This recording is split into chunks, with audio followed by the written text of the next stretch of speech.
खुश आमदीद, सुबह बखैर। ब्रेक से आ गए हैं वापस, और ब्रेक पे जाने से पहले मैं आपसे बात कर रही थी कि हमारी कोशिश होती है कि कोई ना कोई हेल्थ सेगमेंट आपके लिए ज़रूर रखें इसमें, क्योंकि आपकी हेल्थ का हमें बहुत ज़्यादा ख्याल है। और आपको पता है कि अब ईद आने वाली है। मैं ईद की बात बिल्कुल नहीं करने लगी हूँ कि भाई आप खाने पे जो है फोकस करते हैं तो उसमें अपने एहतियात करें। मैं बात ये करने लगी हूँ कि ईद जब आती है और ख़ास तौर से ईद उल अज़हा जब आती है तो उसमें हम देखते हैं कि हमारा सारा फोकस जो होता है वो मवेशी मंडियों की तरफ होता है, घर में कुर्बानी के लिए लाए जाने वाले जानवरों पे होता है। तो ये सब जब होता है तो हमें एहतियाती तदाबीर भी करनी होती हैं। उसकी भी एक ख़ास रीज़न है, आपने देखा होगा और आपके सामने ये बात ज़रूर आई होगी, आप न्यूज़ देखते होंगे कि कॉन्गो वायरस का बहुत ज़्यादा जिक्र हो रहा है और वो ज़्यादा फैलता जा रहा है और इतना शदीद हो गया है कि इसके लिए काफ़ी एहतियाती तदाबीर और रिलीफ कैंप जो हैं वो हुकूमत की तरफ से भी जो है लगाए जा रहे हैं, चाहे वो कराची हो या फिर पंजाब हो, सिंध हो, बलूचिस्तान हो, हर जगह पे जो है कोशिश ये की जा रही है हुकूमत की तरफ से कि लोगों को जो है इसके हवाले से अवेयरनेस दें, क्योंकि कॉन्गो वायरस जो है कह रहे हैं कि इतना ख़तरनाक है कि इससे अमवात भी वाक़ हो रही हैं। और अभी तक जो हमारे सामने अपडेट्स आई हैं उसमें 2 जो हैं अमवात हो चुकी हैं और मुख्तलिफ केसेस जो हैं मज़ीद सामने आ रहे हैं। पंजाब में जो हैं ये केसेस ज़्यादा सामने आ रहे हैं। तो पंजाब हुकूमत ने इस पर फौरी तौर पर जो है अहकामात जारी किए हैं कि एहतियाती तदाबीर जो है वो इख्तियार की जाएँ और बचाव के तरीके और तमाम चीज़ें जो हैं रिलीफ कैंप में वो कायम करने जा रहे हैं। इसी तरह सिंध में भी ये सब कुछ देखने में आ रहा है। इसी पे आज हम बात करेंगे एडवाइजरी में जानवरों की जो ख़रीदारी है, दौरान ख़रीदारी जो शहरी एहतियात नहीं करते हैं वो एहतियात किस तरह करनी चाहिए।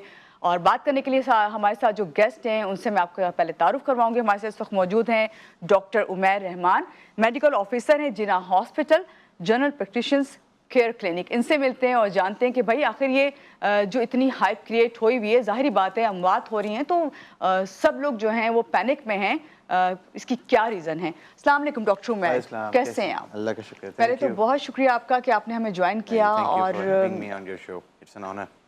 Thank you so much once again.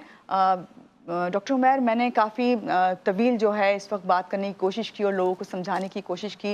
आप समझते हैं कि जो मैंने बातें की वो सही थी, इसमें किस हद तक सदाकत है? बिल्कुल।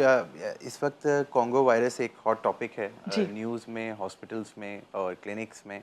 अब क्योंकि अगर आप इसमें जाएं, इनकी डायरेक्टरी में जाएं तो ये कोई बहुत ज़्यादा केसेस रिपोर्ट नहीं हुए हैं। अगर आप 2023 की बात करें तो 2023 में टोटल जो पाकिस्तान में नंबर ऑफ़ डेथ्स हुई थी वो 7 हुई थी।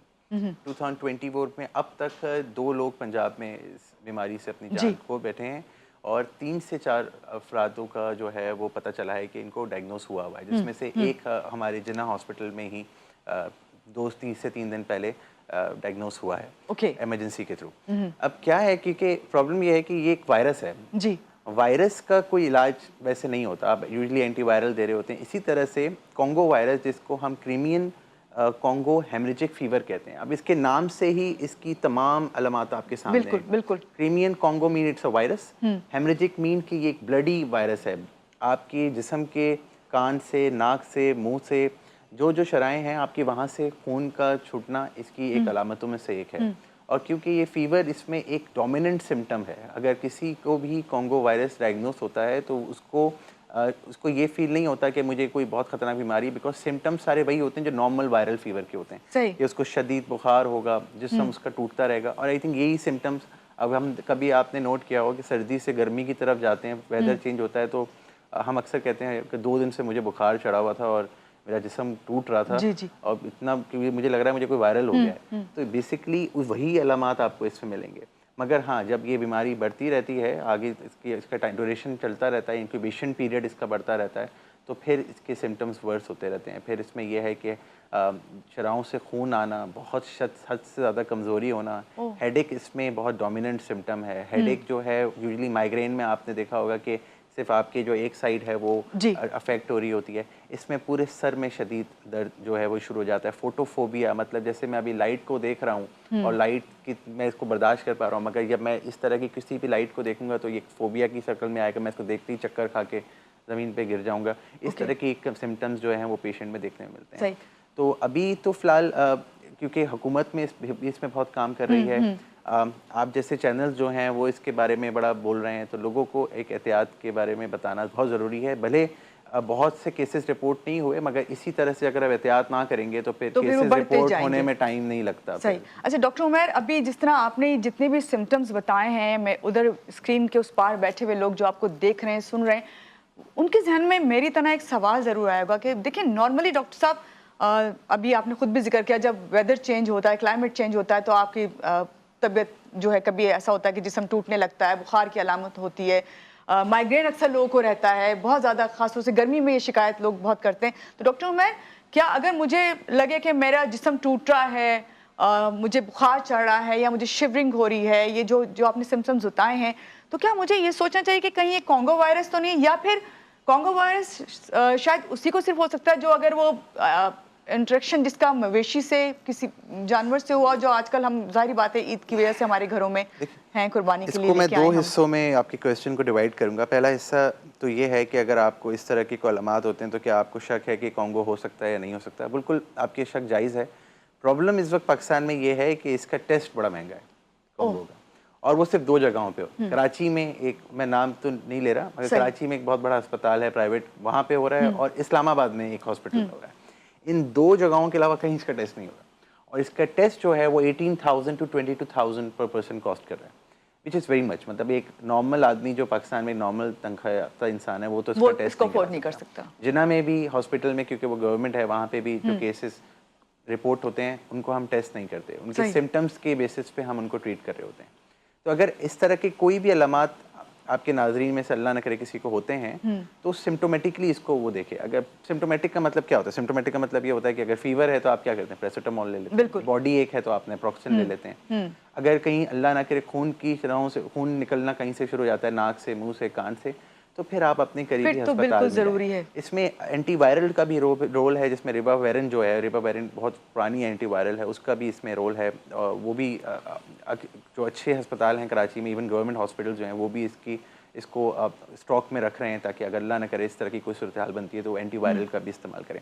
अब आपका दूसरा सवाल देखें, मानूर इस बात को पहले तो ये समझे कि ये कॉन्गो वायरस क्या है। कॉन्गो वायरस एक टिक है, कीड़ा है। ये कीड़ा इंसानों को नहीं काटता, ये अपनी इसकी जो ग्रोथ का चांस है वो जानवरों से होता है। तो होता क्या है कि ये हॉट वेदर में, ड्राई वेदर में ग्रो करता है, वो इसके लिए फेवरेबल सीजन है। कि आजकल क्योंकि आप देखें गर्मी कितनी हद से ज़्यादा बढ़ गई है, ह्यूमिडिटी उससे भी ज़्यादा बढ़ गई है, तब ये 2 चीज़ें आपके सामने होंगी, गर्मी और ह्यूमिडिटी दोनों बहुत ज़्यादा बढ़ी हुई होगी, तो ये इसके लिए एक फेवरेबल सीजन है फॉर इट टू ग्रो।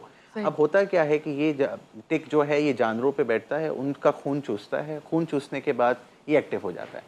अब उस टिक के, अब उसी जानवर का फॉर एग्जांपल आपने दूध निकाला, तो उस दूध में वो वायरस आपके आ गए। फिर अब आपने बताया कुर्बानी की बात की। कुर्बानी में क्या होता है, यूजली इसी सीजन में सबसे ज़्यादा कॉन्गो वायरस मिलता है हमें। क्यों? लोग मंडी जाते हैं, वो लोगों को उसी से वो हाथ भी लगा रहे होते हैं, उसी चेक कर रहे होते हैं, उसी से पिक्चर्स भी ले रहे होते हैं, फिर घर आते हैं, फिर घर आकर उसको चारा भी दे रहे होते हैं। मतलब जब इस तरह का माहौल आपके उसमें रहेगा, सफाई सुथराई ख्याल नहीं रहेगा, तो इसके चांसेस ऑफ ट्रांसमिशन ज़्यादा हो जाते हैं। तो इसका बड़ा सिंपल सा तरीका है कि आप जब देखें, एक ज़माने में जब कोविड चल रहा था, आप क्या कर रहे थे? आप मास्क के बगैर निकल नहीं सकते थे, बिल्कुल ग्लव्स तो इस पे बड़ी सख्ती करनी चाहिए हुकूमत को भी, और आपकी तरफ से भी एक एहतियाती तजवीज़ होनी चाहिए कि आप मंडी या इस तरह के उस पर जा रहे हैं तो आप मास्क पहने, आप हाथ में ग्लव्स पहने। कुर्बानी वाले दिन के लिए ख़ास तौर पे अगर आप स्लॉटर कर रहे हैं तो आप स्लॉटर करते हुए भी हाथ वॉश करें।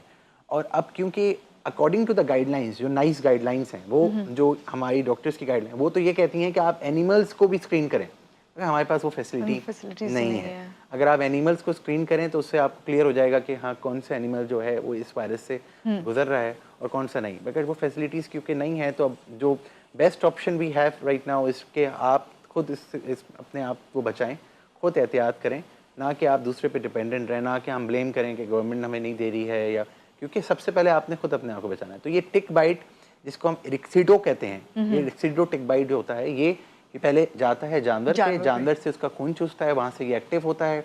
इसका इंक्यूबेशन पीरियड 7 से 10 दिन का होता है। 7 से 10 दिन का मतलब ये हुआ कि जब सिम्टम आपकी बॉडी में शुरू हुए और तब जब एक इन्फेक्शन इसने कॉज किया, उसको इंक्यूबेशन पीरियड कहते हैं। तो ये अगर किसी को हो भी रहा है इस तरह के सिम्टम, तो वो अपने आप को 7 से 10 दिन तक कंट्रोल करे उस सिम्टम्स को, करीबी डॉक्टर से जो है रब्ता करे, करीबी इमरजेंसी सर्विस से रब्ता करे और इसको खुद ट्रीट ना करे कि छोड़ के। ये बिल्कुल वैसे ही है डॉक्टर मैं अभी जिस तरह आपने जिक्र किया कोविड का, उसमें भी ये होता था कि 1 वीक का टाइम दिया जाता था कि घर में ही आप मेडिसिन लें और एंटी एलर्जी उसमें भी कोई इस तरह की ही एंटीबायोटिक दी जाती थी।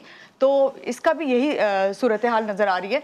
यहाँ पे मैं आपसे पूछूंगी डॉक्टर मैं, जिस तरह आपने कहा ना टिक बाइट जानवर को तो कर रहा है बाइट, तो फिर उससे वो एक्टिव हो जाता है, तो जो इंसान है या हम लोग हैं, हमें जानवर को हाथ लगाने से या टिक बाइट हमें भी हो सकता है? बिल्कुल हो सकता है। देखें इसके में अगर कोई रिसर्च कोई बहुत क्लियर नहीं है इसमें कि टिक जो है वो डायरेक्ट ह्यूमन को बाइट कर रहा है या नहीं कर रहा, बट हाँ केसेस ऐसे रिपोर्ट हुए हैं। 2021 में 2 केसेस ऐसे रिपोर्ट हुए थे जिसमें इसी टिक बाइट ने ह्यूमन को बाइट करके ट्रांसमिशन की थी।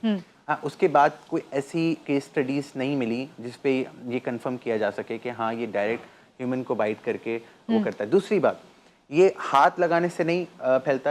अगर किसी इंसान को है और आप समझ रहे हैं कि इसको मैं अलग कर दूं, आइसोलेट कर दूं, नहीं, ऐसा नहीं है। ये फ्लूइड ट्रांसमिशन से फैलता है। फॉर एग्जांपल ब्लड की ट्रांसफ्यूजन से फैलेगा। स्वेट, जितनी भी फ्लूइड्स हैं आपकी बॉडी में उसकी ट्रांसमिशन से वो फैल रहा है। सलाइवा, इसके उससे फैलने के चांसेस होते हैं। अदरवाइज ये ऐसा नहीं है कि वो छूत हो के आप बैठे हुए हैं और वो आपको लग जाए। इस तरह के अलामात नहीं है। बहुत शुक्रिया डॉक्टर उमैर, आज के प्रोग्राम में आप तशरीफ लेके आए और आपने बहुत अच्छा और डिटेल में जो है हमारे नाज़रीन को जो है समझाया कि किस तरह कॉन्गो वायरस जो है वो फैलता है और किस तरह उसके लिए एहतियाती तदाबीर करनी चाहिए।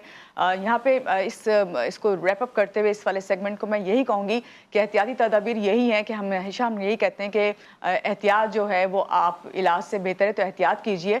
चाहे मवेशी मंडी जा रहे हों या इंटरेक्शन कर रहे हों किसी भी जानवर से कुर्बानी के, ताकि आप जो हैं इस कॉन्गो वायरस से बच सकें। यहाँ लेंगे एक ब्रेक और ब्रेक के बाद फिर वापस आएंगे। आप हमारे साथ रहिए।